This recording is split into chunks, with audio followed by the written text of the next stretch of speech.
I'm Katie Ullman reporting for KD Chats here at SMITHEE TV in downtown Toronto.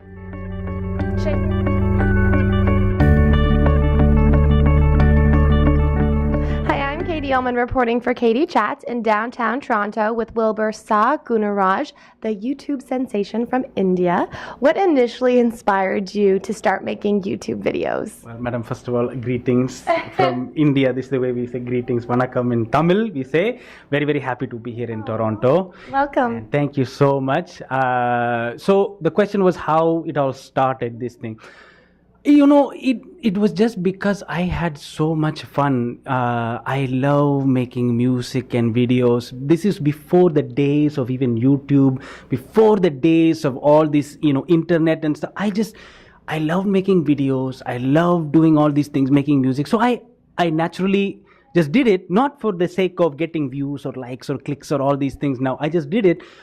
And at that time, I remember, putting one of my first songs on there. It's called the blog song. I just posted for fun because at that time, that was the platform. YouTube was the platform. So I put it on there. And then all of a sudden, people say, oh, we need to watch more videos. So I started doing these videos just for fun, like how to. I call them super call solutions.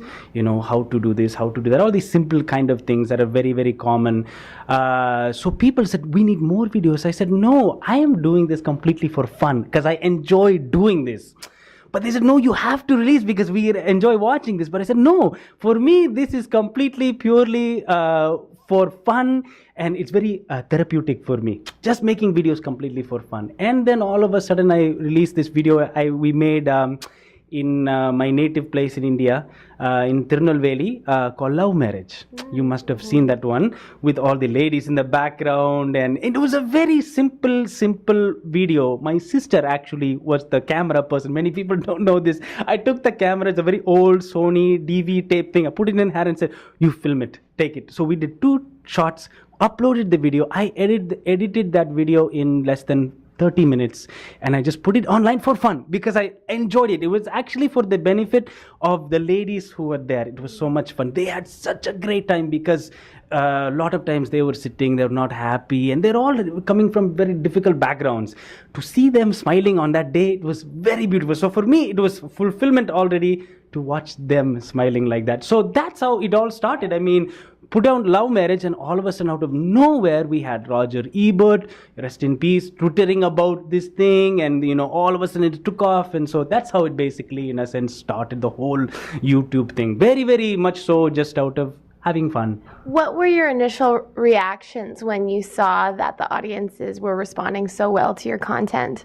Oh, I was very, very surprised. I was because that was a new platform for me, doing this YouTube thing, and I mean, I just started releasing that. So I was very happy, very humble. I mean, at the same time, you had people too as well who were very much so, like, how do you say, very critical, and people. I think there are some people out there who sit every day on YouTube, and all they can do is put hate message on YouTube. So you have people who really enjoy, people who For me, I always tell people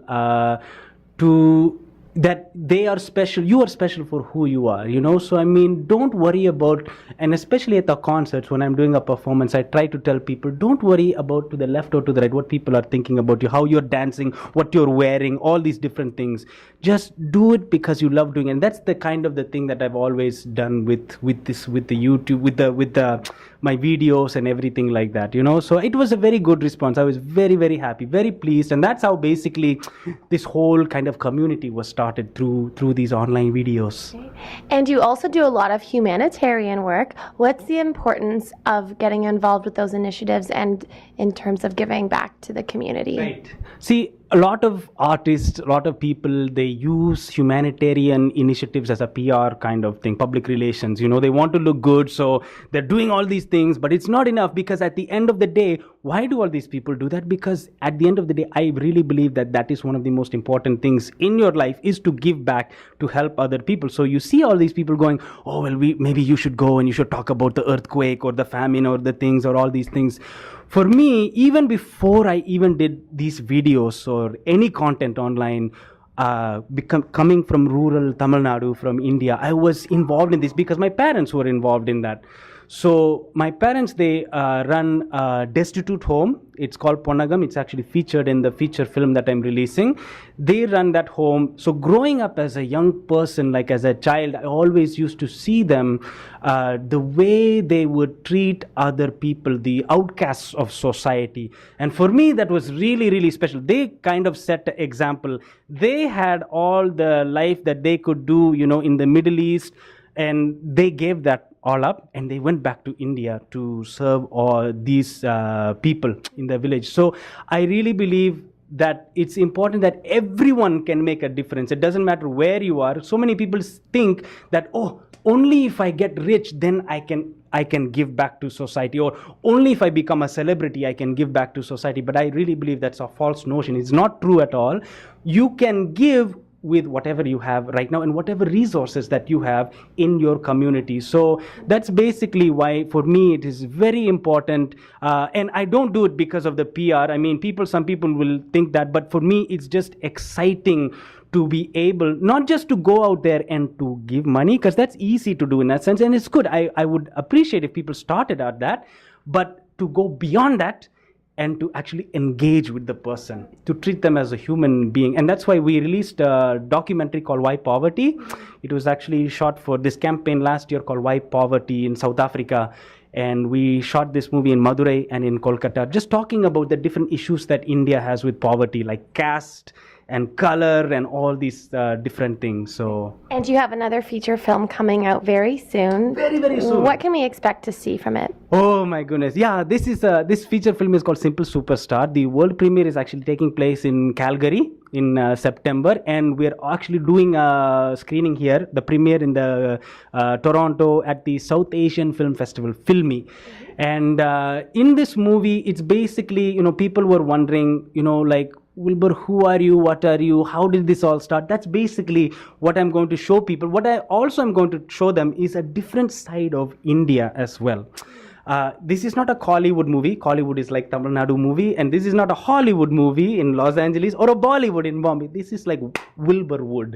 It's Wilburwood. Welcome to Wilburwood. So one of the things that I'd like to share with you, what's in the movie, things like, for example, in Indian film, what we do is we have a very horrible misrepresentation of what India is.